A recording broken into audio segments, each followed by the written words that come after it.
Donc voici une autre action. C'est parti. Donc ici, on écrit au tribunal. Voilà, on ne sait pas encore lequel. On écrit un très sérieux endroit où on peut avoir des réponses d'un tribunal de justice de la Caraïbe.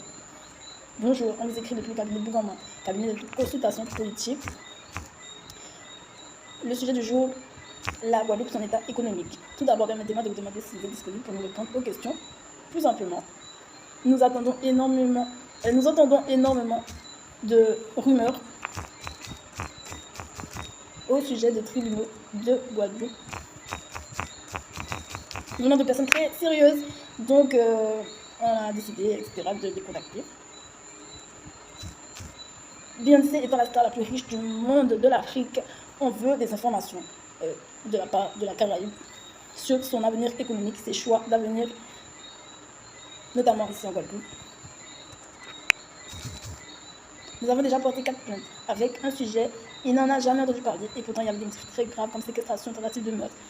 Qui est-il? Un diplômé au casier judiciaire vierge. Plusieurs mois après cette plainte assez grave pour la séquestration, comme nous, et la tentative de meurtre, voilà quoi. Plusieurs mois, le agresseur responsable n'a toujours pas fini de s'en prendre à lui et essaie même de corrompre l'un des plus célèbres magasins de fenêtres pour encore s'en prendre à lui, quoi.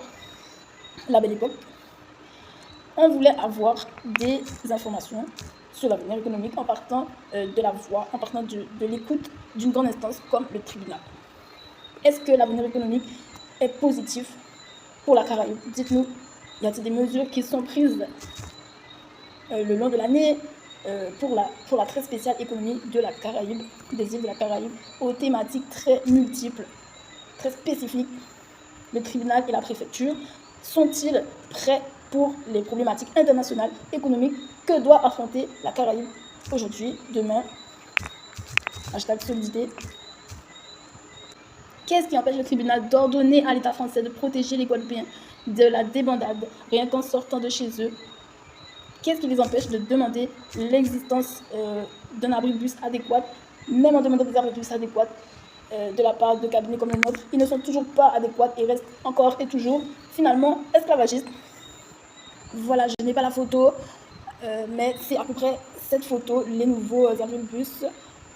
Un des nouveaux abribus qui a été mis en place par, disons c'est le panneau, là où il y a le panneau bleu, ben, c'est comme ça qu'il est un des nouveaux abribus qu'ils nous ont promis. Donc on ne peut pas dire que c'est vraiment bourgeoisie, c'est plutôt esclavagiste, hein, disons-le franchement. Moi, je ne peux pas rester sur cet abri, je suis obligée d'attendre tout en bas et de courir un peu au dernier moment que je vois le bus.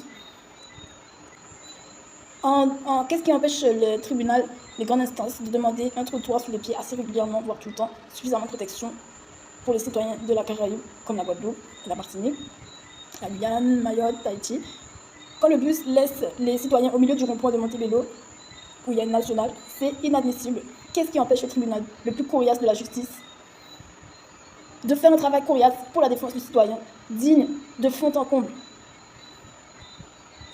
Je ne vais pas mentir pour votre interlocuteur, ça fait 1 an et demi que nous faisons un travail d'élévation économique tendu, personne ne peut supporter autant de pression. Toujours commander les magasins, les administrations qui ils n'ont pas nettoyé assez leurs cravates, des choses comme ça. Personne ne peut faire cela avec autant de strict comme ça.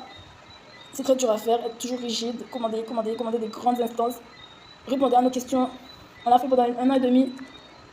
Dites-nous en plus, on est curieux, on est des mangeurs de l'économie de la Caraïbe.